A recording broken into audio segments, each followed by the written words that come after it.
Features of Termitomyces biology in Mycological Laboratory of Department of Botany, Goa University. Today is July 10th.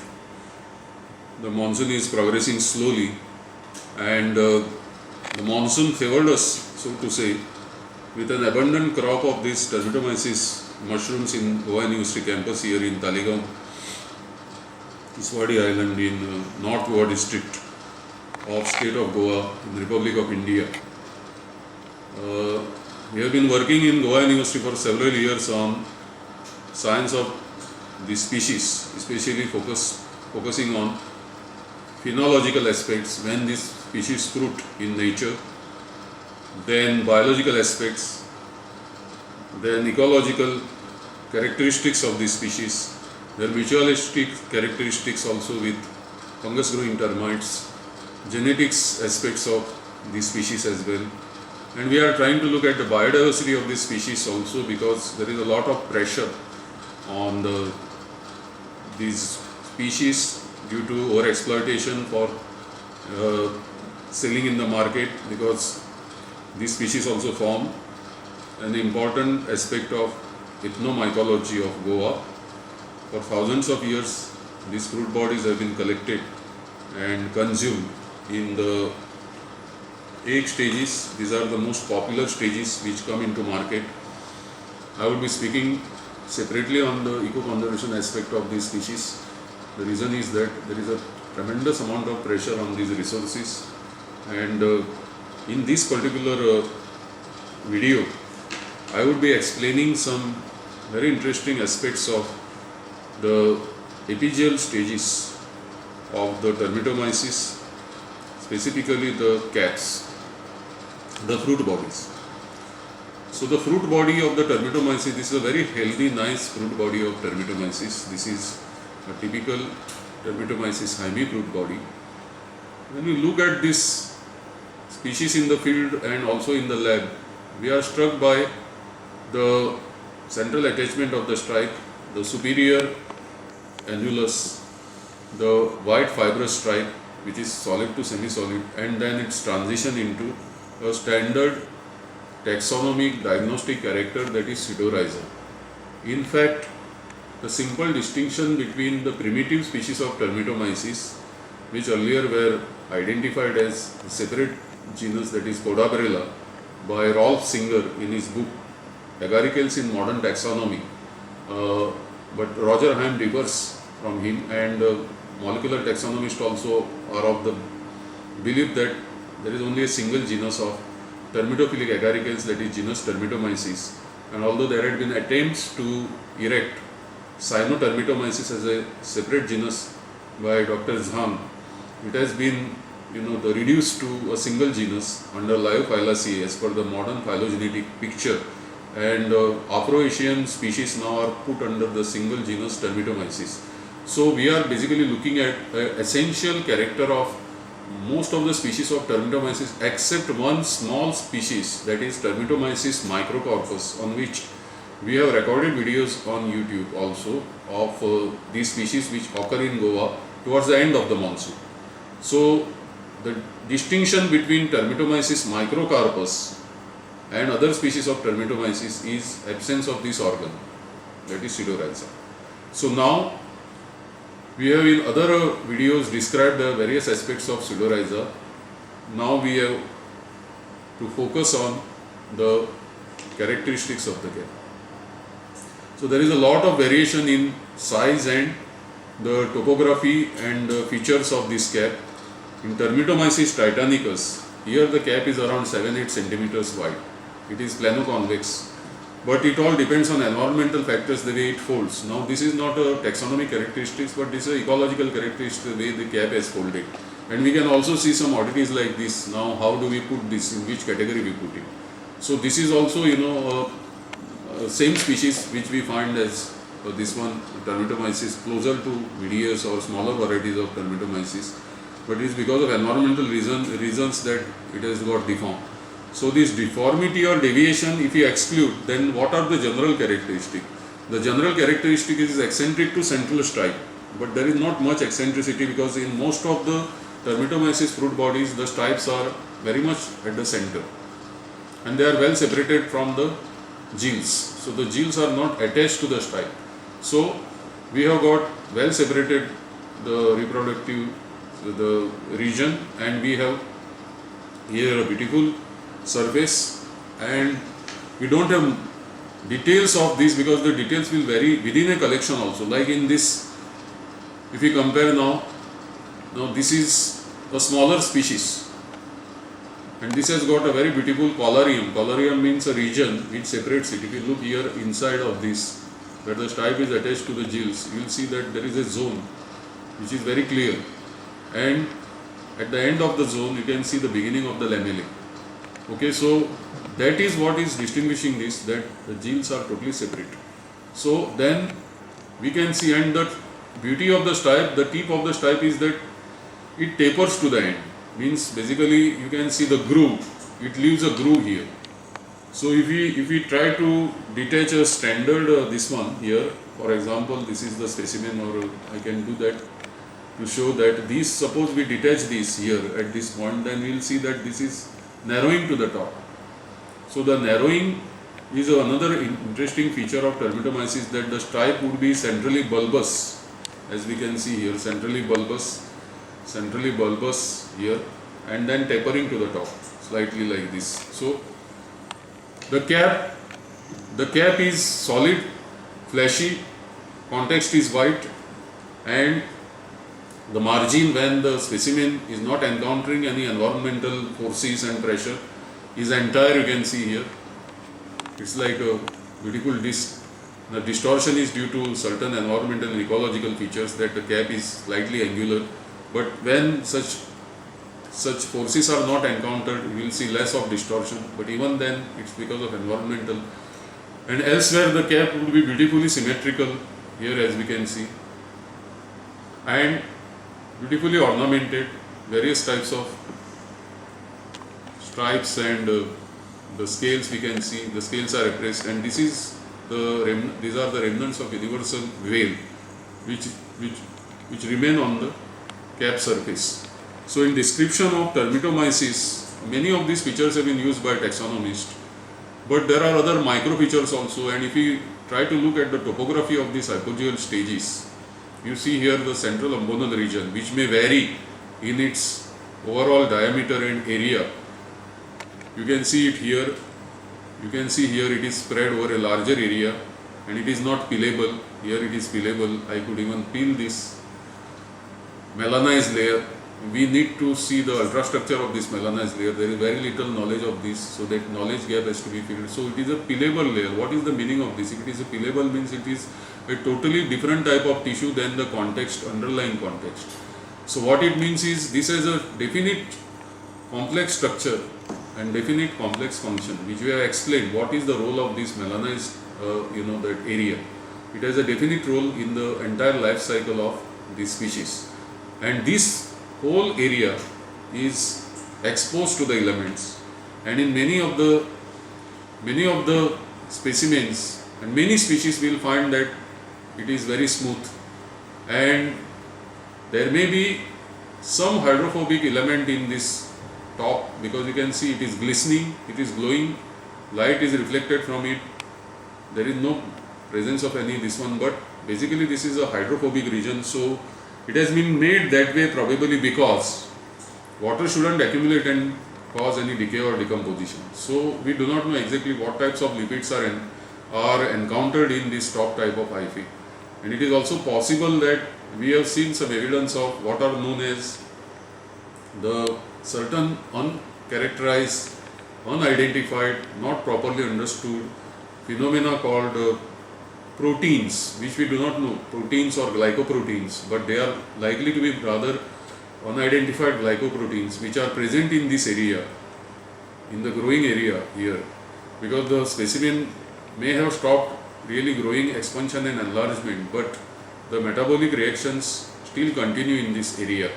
And what we noticed after making certain microscopic slide is the presence of certain mechanosensitive regions full of globules, which we believe are something like in liquid phase, and after pressure is applied, they go into a solid crystalline phase and behave like the standard liquid crystals as they are known in electronics. So without any type of electrical charge, if this reaction takes place, then in this entire area there may be a reason why this type of molecules are encountered, because they may be playing a role in communicating mechanosensitive information to the other tissues so that the expanding fruit body can cope with various types of environmental stresses and pressures which it has to fight and survive.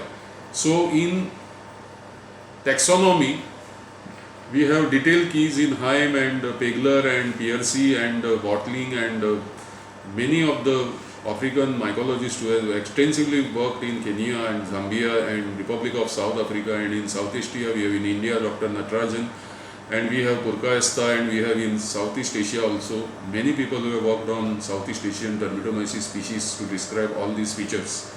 But what is interesting is that the variation in the topography, variation in the ammonal region and its topography, variation in the margin, variation in the cuticle or the epicuties, all these need more elaboration in the years to come, because these variations have to be captured, and these variations also have to be explained in terms of local ecological and meteorological factors.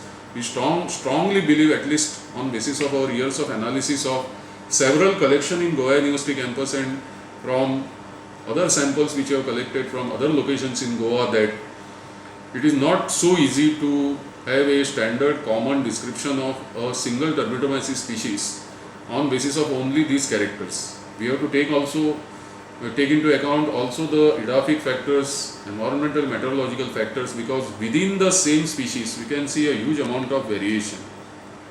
Now these belong to the same one, but you can see the variation here. This is also a fully grown cap, and both qualify for genus Termitomyces species Irisus, but the variation is there.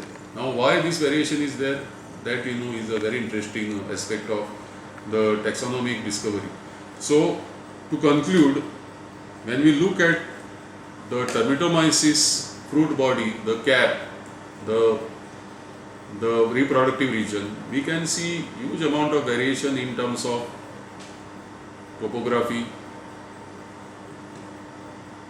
in terms of density of the reproductive part, that is the hymenum, that is the lamellae. You can see the density here and here. We can compare and contrast.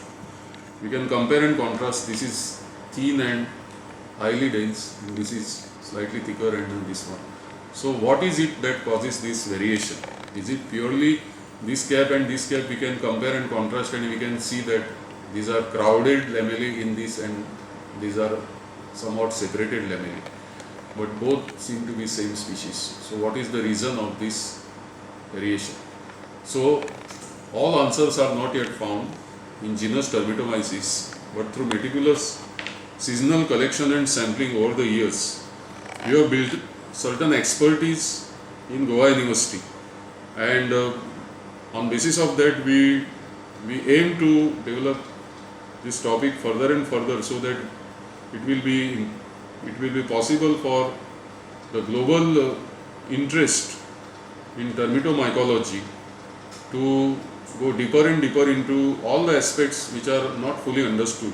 What variation in the root body morphology, variation in hormonal aspects, melanization of the cap, and also the variation in the density of the lamellae, and several other aspects which many taxonomists will find interesting, but we need to go to the very basis of that and identify what are the exact ecological environmental factors which trigger this diversity and which accounts for this type of variation, sometimes leading to considerable deformation and distortion. And despite this distortion and deformation, like what you encounter in this small specimen or this small specimen or this specimen, we still have Termitomyces populating our ecosystems. So that means despite global warming and concerns over climate change, I think as a person who has worked for almost 3 decades on this genus, that this may be just a general statement that somehow I believe that these mutualistic species, which are unique in the world, in having obligate association with fungus growing termites. The termites are known to be 180 million years old insects, and the association of the Termitomyces with fungus growing termites is also equally old, perhaps maybe 120-130 million years old. So if the evolutionary experience of this association is around 120-130 million years old, it must have undergone several cataclysmic changes in climate in the past, and it must have accumulated considerable amount of so-called genetic knowledge or genetic capacity to withstand the vagaries of climate while being associated with the fungus growing termites. So what we believe is perhaps it is possible that in critical analysis of the normal fruit bodies and the deformed fruit bodies and the variation that we come across when we encounter such collections within a smaller area, perhaps using various tools and techniques in genomics and proteomics, we will be able to pinpoint the molecular basis of subtle variations in these forms, and then it may perhaps lead us to understanding of whether the speciation or creation of new species is in progress right in front of us in this genus. And perhaps we may not have the knowledge that genus Termitomyces is slowly giving rise to some new species in the strict sense of taxonomy. But if really they are new species, then there should be a matching molecular evidence, and this will come only through systematic molecular phylogenetic analysis. So what we suggest is, we also, along with the wild type normal healthy fruit bodies which match the standard taxonomic keys of Termitomyces for Afro-Asian species, our suggestion is that the deviant or deformed fruit bodies, their DNA may be extracted and subjected to critical analysis, so that if there is any mutation due to environmental forces or triggers, these mutations could be captured, and then if we find that okay, the phylo species they cluster separately, then it is possible that in real time, within the years in front of us, suddenly because of global warming, climate change, change in humidity, change in rainfall, change in so many other unknown conditions, perhaps this fruit bodies, this genus is giving rise to some novel species at a higher rate, which will be a absolutely fascinating discovery, because this is something which is very important, that whether over a period of half a century or so, or 30 or 40 years or so, when carbon dioxide concentration, global warming phenomenon is there, greenhouse gases are increasing, how this carbon nitrogen cycle, how the whole global carbon cycling is related to Termitomyces fruiting behavior, Termitomyces phenology, and Termitomyces life cycle is not known.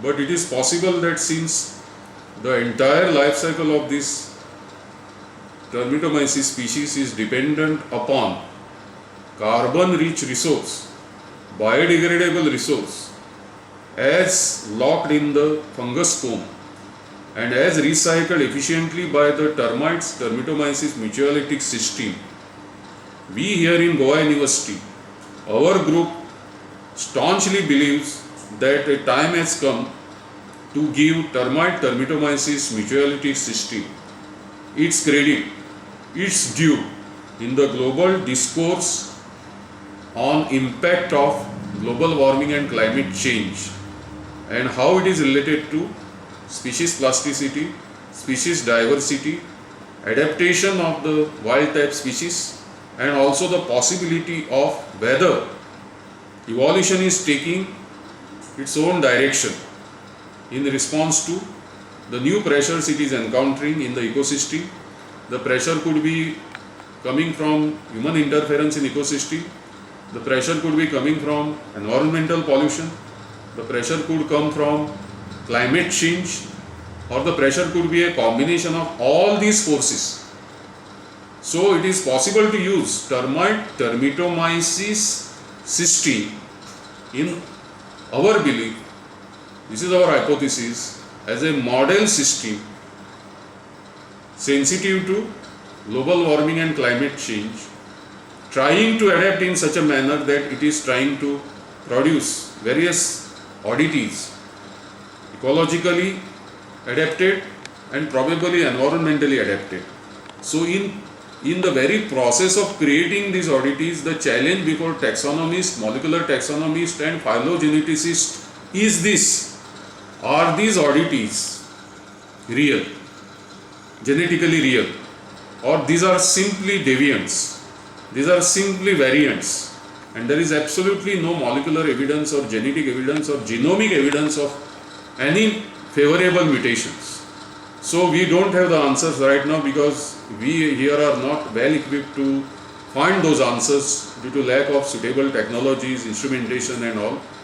But we appeal to global community of scientists to look into these aspects, especially in Afro-Asian Termitomyces habitats, wherever such work is possible, and to come out with the answers. We have only raised the questions which are very important scientific questions to, as per our understanding, and the topic is not over as yet because this collection this year has raised more unanswerable questions in front of us than providing us with logical, objective answers.